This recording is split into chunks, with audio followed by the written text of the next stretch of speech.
تم کیا سمجھتے ہو گناہ کرنے والوں، خدا کے غضب کو چیلنج کرنے والوں، کیا سمجھتے ہو جن کی شکل قرآن کہہ رہا ہے کہ ہم نے سور اور بندر کی طرح کر دی تھی؟ وہ کون لوگ تھے؟ وہ پٹھان کے بچے تھے، وہ مغل کے بچے تھے، وہ شیخوں کے بچے تھے۔ کس کے بچے تھے؟ تو یہ پتا ہے کس کے بچے تھے؟ وہ مغل نہیں تھے، وہ پٹھان نہیں تھے، وہ شیخوں کے بچے نہیں تھے۔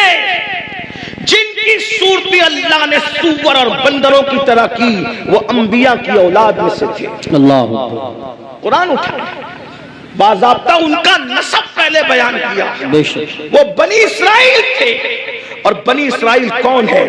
اسرائیل حضرت یعقوب کا لقب ہے، اور بنی اسرائیل مطلب اولاد یعقوب، اولاد یعقوب، اللہ اکبر۔ اور اولاد یعقوب کا مطلب کیا؟ یہ بنی اسرائیل اور یعقوب علیہ السلام کا سلسلہ نسب کیا؟ یعقوب علیہ السلام کے ابا حضرت اسحاق علیہ السلام، اسحاق علیہ السلام کے ابا جان حضرت سیدنا ابراہیم علیہ السلام، یہ ہے ان کا سلسلہ نسب۔ لیکن اللہ، اب میں آپ سب کی توجہ چاہتا ہوں، اپنے بھائیوں کی بھی اور بہنوں کی بھی۔ میرے بھائیوں، جب نبی کی پیغمبروں کی اولاد گناہ کرے تو اللہ دنیا کے اندر ان کی شکل سور اور بندر کی طرح کر دے تو ہمارا کیا حال ہوگا، ہمارا کیا انجام ہوگا؟ آپ سوچتے ہیں لیکن اس دنیا میں تو کسی کی شکل سور اور بندر کی طرح نہیں ہوتی۔ میں نے کہا الحمدللہ بالکل نہیں ہوتی۔ اس کی وجہ یہ ہے کہ ان کو جو پیغمبر ملے تھے وہ اور تھے، اور ہمیں جو نبی ملا ہے وہ اور ہے۔ ہمارا نبی نبی الانبیاء ہے، ہمارے آقا سید الانبیاء ہے، ہمارے آقا محبوب خدا ہے۔ لیکن یاد رکھنا، اس کا یہ مطلب نہیں کہ محبوب کی خاطر اگر دنیا میں شکلیں نہیں بگڑ رہی ہے تو قبر میں بھی نہیں بگڑے گی، ایسا نہیں ہے۔ قبر میں شکلیں بگڑے گی۔ اللہ کے رسول علیہ السلام نے فرمایا، ہم نے شب معراج، آقا فرماتے ہم نے شب معراج جب جہنم کا مشاہدہ کیا تو ہم نے دیکھا کہ کچھ لوگوں کی شکل کتے کی طرح ہے، کچھ لوگوں کی شکل خنزیر کی طرح ہے، کچھ لوگوں کی شکل بندر کی طرح ہے۔ حضور فرماتے ہیں ہم نے شب معراج دیکھا۔ اللہ اکبر، اللہ سے ڈرتے کیوں نہیں؟ اللہ سے خوف کرتے کیوں نہیں؟ آئیے میں آپ کو بتاؤں، اللہ اکبر، آقا کریم رؤوف الرحیم صلی اللہ علیہ وآلہ وسلم ارشاد فرماتے ہیں کہ معراج کی شب ہم نے ایک منظر دیکھا۔ آقا فرماتے جنت کی سیر کی آقا نے اور جہنم کا مشاہدہ کیا۔ دیکھو یہ باتیں ہمیں نہیں پتا ہے، جس دن پتا چل جائے گی اس دن ہمیں احساس ہوگا، اور ہمیں یقین ہے ہماری قوم کو جب کوئی بات پتا چلتی ہے تو وہ اس پر عمل کرتے ہیں، کیونکہ اس پر قرآن کی نص موجود ہے، وَذَكِّرْ فَإِنَّ الذِّكْرَىٰ تَنفَعُ الْمُؤْمِنِينَ، کہ مومنوں کو نصیحت کرو کہ نصیحت مومنوں کو فائدہ دیتی ہے۔ یہ اتنے نوجوان داڑھی کیوں رکھ رہے ہیں؟ یہ کسی نہ کسی خطیب کی گفتگو کا اثر ہے۔ بہت سارے جوان نماز کیوں پڑھ رہے ہیں؟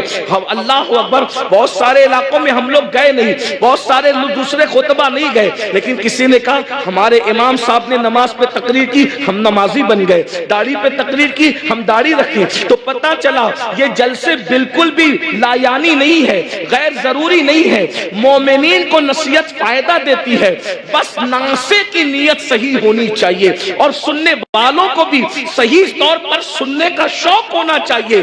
اب آئیے ذرا تھوڑا سا دل کے کانوں سے سن لے۔ آپ نے گزشتہ مہینے کے اخیر میں معراج مصطفیٰ تو سنا ہوگا، لیکن معراج کا ایک حصہ ذرا ہم سے بھی سن لے۔ اللہ اکبر، آقا کریم صلی اللہ علیہ وآلہ وسلم ارشاد فرماتے ہیں کہ معراج کی شب ہم نے کیا دیکھا؟ اللہ اکبر، جب جہنم کا مشاہدہ کیا۔ مشاہدے اور سیر میں فرق ہے، جنت کی سیر کی ہے، جہنم کا مشاہدہ کیا ہے۔ اللہ اکبر، تو فرماتے ہیں خون کا دریا تھا، پیپ کا دریا تھا، اور اس میں ایک بندہ تیر رہا تھا۔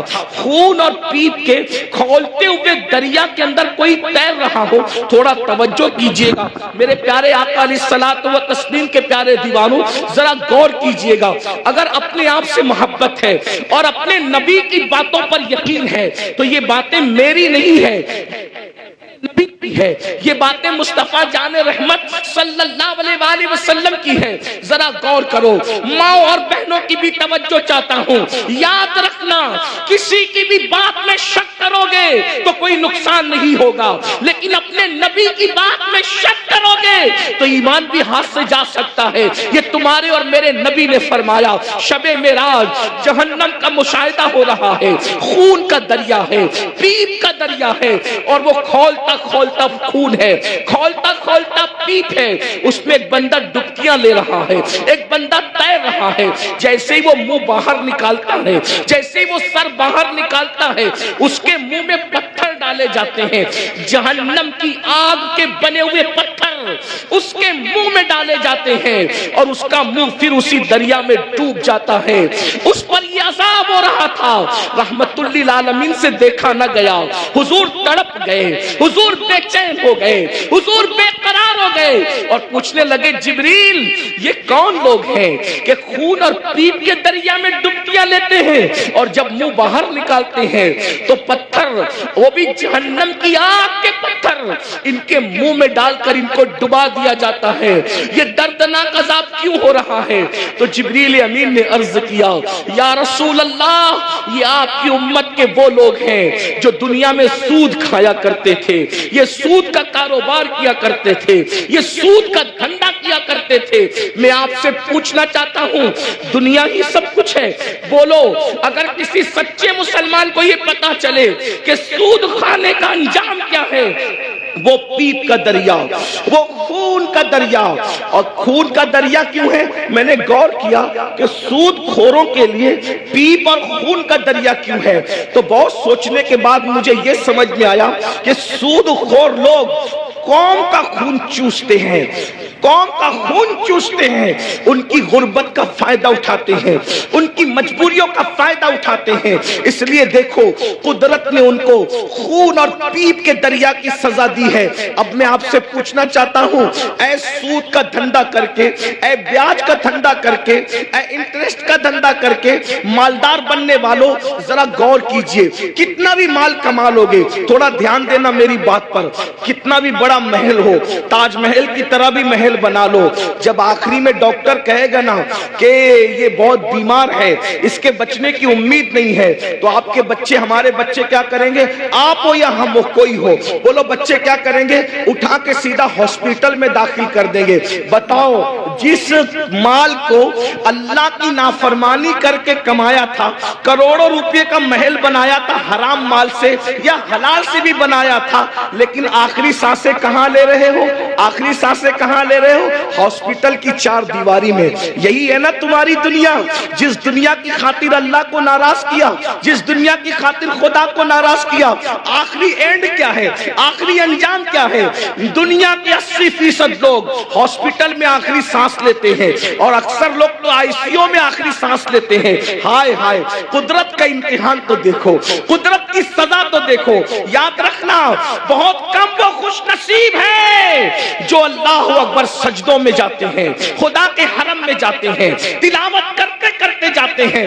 80% لوگ دوا خانوں کی چار دیواریوں میں آخری سانس لیتے ہیں۔ اللہ اکبر، میں اس پہ کوئی فتویٰ نہیں لگا رہا ہوں، میں مفتی بھی نہیں ہوں، لیکن اتنا ضرور کہوں گا، ذرا غور تو کرو، کروڑوں کی بلڈنگ پڑی ہوئی ہے اور آپ کرائے کے دواخانے کے اندر آخری سانس لے رہے ہو۔ پلنگ ہے، ہاں ہاں، کپڑوں پہ غرور کر کے خدا کو بھولنے والوں، یہ خدا کا امتحان دیکھو، اللہ کی آزمائش دیکھو، خدا کا امتحان دیکھو۔ ان عذاب ربک لواقع، ارے فرعون جس امتحان سے گزرا، اس امتحان سے تم بھی گزارے جاؤ گے۔ خدا کے غضب کو چیلنج کرنے والوں اپنے کپڑوں پہ اتراتے تھے، پہنانے والے خدا پہ ناز نہیں تھا، کپڑوں پہ گھمنڈ تھا نا، کپڑوں پہ غرور تھا نا۔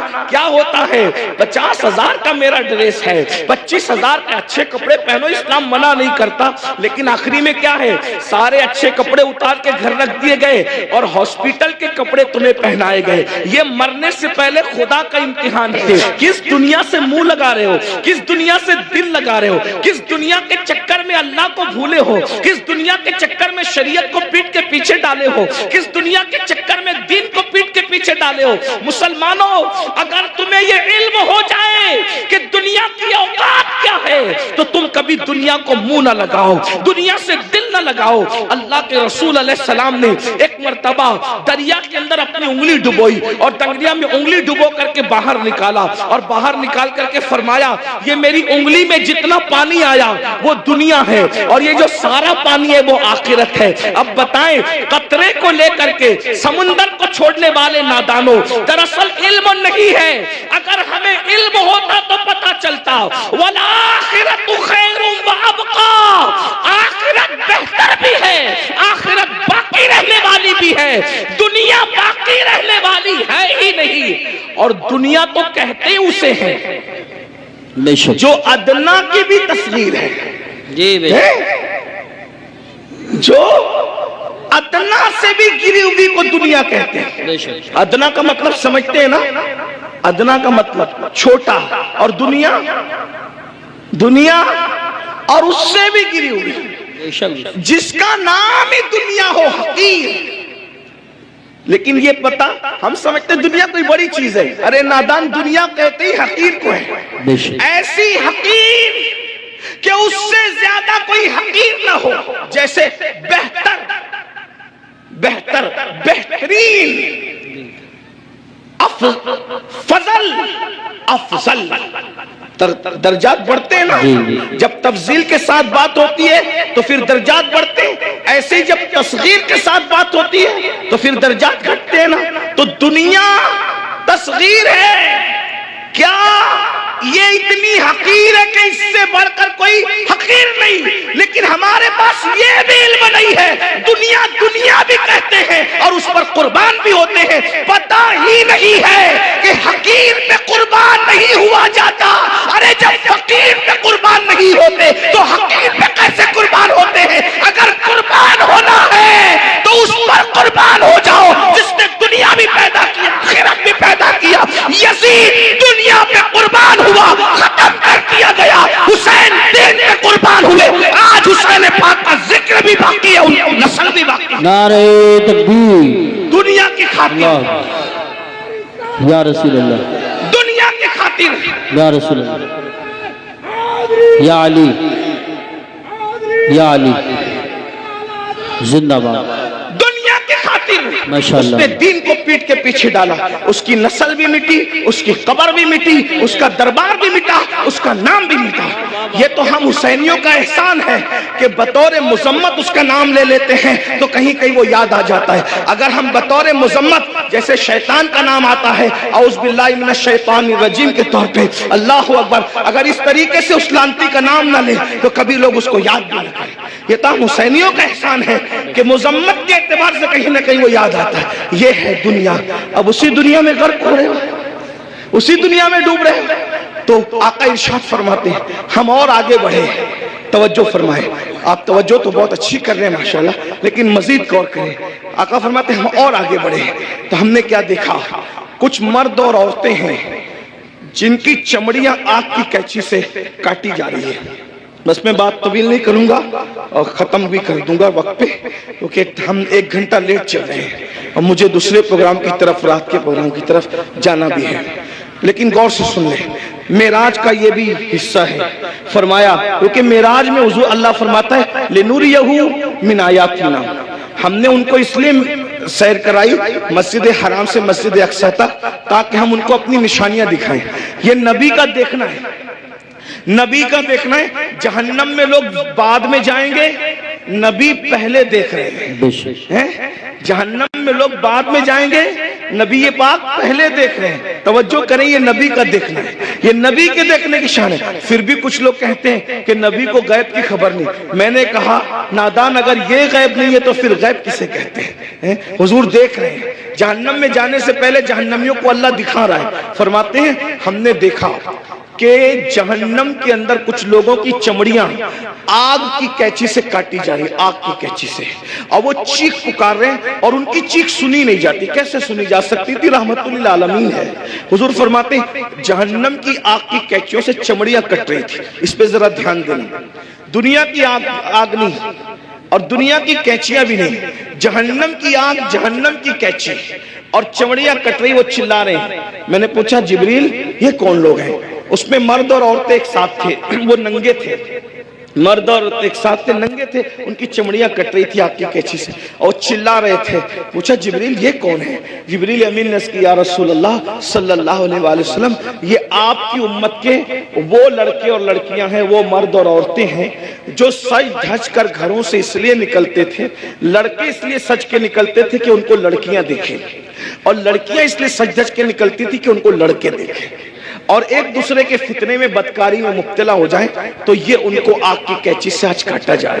دیکھیے سجنا سنورنا برا نہیں ہے، لیکن اس لیے سچ کے نکلنا کہ لوگ میری طرف گناہ کے حوالے سے مائل ہوں، بدکاری، ورنہ ہم سج کے نکلنا تو میرے نبی کی سنت ہے۔ ام المومنین سیدہ عائشہ صدیقہ فرماتی ہیں کہ جب حضور گھر سے نکلتے تھے اگر آئینہ میسر نہیں ہوتا تو حضور پانی میں اپنی شکل انور دیکھا کرتے تھے، تو میں کہتی تھی حضور آپ بھی؟ تو آقا فرماتے ہیں عائشہ اللہ حسن والا ہے اور وہ حسن کو پسند کرتا ہے، اگر کوئی بندہ گھر سے سج سنور کر زینت کے ساتھ نکلتا ہے تو جس کے پاس جاتا ہے اس کی بھی اور جو جاتا ہے اس کی بھی اللہ دونوں کی مغفرت فرما دیتا ہے۔ ہمارے یہاں تو نماز کے لیے بھی سج سنور کر مسجد جانے کا حکم ہے، لیکن افسوس اس بات پر ہے سجنے پر اسلام اعتراض نہیں کرتا، سنورنے پر اسلام اعتراض نہیں کرتا، زینت کرنے پر اسلام اعتراض نہیں کرتا۔ اسلام یہ کہتا ہے کہ اچھی نیت کے ساتھ زینت کرو، یہ نیت سے زینت کرنا، عطر لگانا، خوشبو لگانا اور اپنی شکلوں کو سنوارنا کہ معاذ اللہ مرد اس طرح سے کرے کہ عورتیں ان کی طرف متوجہ ہو اور بدکاری میں مبتلا ہوں، اور عورتیں اس لیے سجے سورے کہ مرد ان کی طرف متوجہ ہو کر بدکاری کے اندر مبتلا ہو جائے۔ میرے آقا صلی اللہ علیہ وآلہ وسلم کی کنیزوں سے ایک بات کہنا چاہتا ہوں، سنورنا عورتوں کو ضرور ہے لیکن باہر نکلنے کے لیے نہیں بلکہ اپنے شوہر کے لیے۔ یہاں تک فرمایا گیا جو عورت اپنے شوہر کا دل خوش کرنے کے لیے بنتی اور سنورتی ہے، اللہ تبارک و تعالی ایسی عورت کو نفل نماز پڑھنے سے زیادہ ثواب عطا فرماتا ہے۔ لیکن یہاں بازار میں جانے کے لیے نہیں سنورنا، ولیمے میں جانے کے لیے نہیں سنورنا، باہر نکلنے کے لیے نہیں سنورنا، عورت کو اگر سنورنا ہے تو شوہر کے لیے سنورنا ہے۔ اور ایک بات بھی اپنی بہنوں سے کہہ دوں، اللہ کے رسول علیہ السلام نے تو یہاں تک فرمایا جو عورت عطر اور خوشبو لگا کر اپنے گھر سے نکلتی ہے کہ وہ خوشبو مردوں کو اپنی طرف مائل کرتی ہے، ایسی عورتیں قیامت کے دن زانیہ عورتوں کی حیثیت سے اٹھائی جائے گی، اللہ اکبر، زناکار عورتوں کی حیثیت سے اٹھائی جائے گی۔ عورتوں کو باہر نکلتے وقت تو خوشبو بھی نہیں لگانا چاہیے اور برقع بھی ان کو ایسا پہننا چاہیے کہ اتنا ڈھیلا ڈھالا برقع ہو کہ ماں اللہ اکبر کہ پہننے والی عورت جو ہے وہ اس کا جسم چھوٹا ہے یا بڑا ہے، اس کا جسم دبلا ہے یا موٹا ہے، اس بارے میں کسی کو اندازہ نہ ہو۔ اتنے ڈھیلے اور اتنے بھدے کپڑے پہننے چاہیے برقعے کے حوالے سے۔ لباس اچھا پہنو لیکن برقعے کا کپڑا بھدا ہو، برقعے کا کپڑا چمکیلا نہ ہو، برقعے پہ ڈیزائن نہ ہو۔ امام غزالی رحمت اللہ علیہ نے آج سے 900 سال پہلے فتویٰ دیا تھا کہ ڈیزائن والا برقع پہننا جائز نہیں ہے۔ 900 سال پہلے عورتوں کو ڈیزائن والا برقع پہننے سے منع کر دیا گیا، اور آج تو برقعے کے ڈیزائن تو دیکھو کہ معاذ اللہ جو نہیں دیکھنے والا وہ بھی دیکھنے لگے۔ یہ کیفیت ہے، یہ حالات ہیں۔ اس لیے میں اپنی بہنوں سے کہوں گا دیکھو یہ دنیا ہے بہنوں، یہ دنیا ہے، ایک جملے کے لیے اپنی آخرت برباد مت کرو۔ یہی ایک جملہ نا کہ سہیلیوں میں بن سمر کے جاؤں گی تو سہیلیاں کہے گی تو کتنی اچھی لگ رہی ہے، بس ایک جملہ، اس ایک جملے پہ اپنی آخرت خراب کر رہی ہو، اس ایک جملے کو سننے کے لیے اپنی آخرت برباد کر رہی ہو۔ میری بہنوں کون کیا کہے گا؟ سہیلیاں اتنا کہے گی، رشتہ دار کی عورتیں اتنا کہے گی تو کتنی اچھی لگ رہی ہے، اور بڑھ کر ایک لمبی گالی بھی دے دے گی کہ تو بالکل ہیروئن کی طرح لگ رہی ہے۔ میں سمجھتا ہوں کہ ہم کو کوئی ہیرو یا ہیروئن کہے اس سے بڑی کوئی گالی مجھے نہیں لگتی۔ کیوں؟ اس لیے کہ ہیرو ہیروئن کون ہے؟ یہ وہ لوگ ہیں جو اسکرین کے سامنے آ کے زنا